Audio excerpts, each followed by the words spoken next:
મગન 2 પંચમાંશ કાર્ય કેટલા દિવસમાં કરે છે? 6 દિવસમાં. અને મોના 1/3 કાર્ય કરે છે 10 દિવસમાં.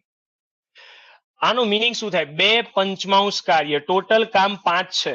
5 માંથી 2 ભાગનું કામ, ટોટલ 5 ભાગનું કામ છે. એમાંથી 2 ભાગનું કામ કરવા માટે એને કેટલા દિવસ લાગે છે? 6 દિવસ.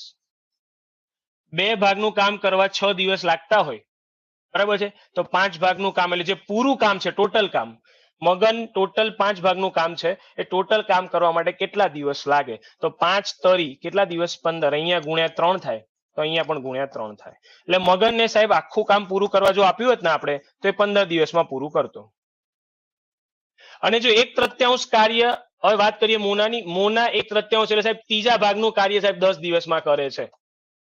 ટોટલ 3 ભાગનું કામ હતું, એમાંથી 1 ભાગનું કામ એટલે 10 દિવસમાં કરતા હોય તો બોલો ટોટલ ભાગ કેટલા દિવસમાં થાય?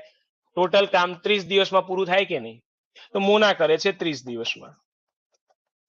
બરાબર. બસ હવે બંને ભેગા થઈને કામ કેટલા દિવસમાં? એલસીએમ આવી જાય 30.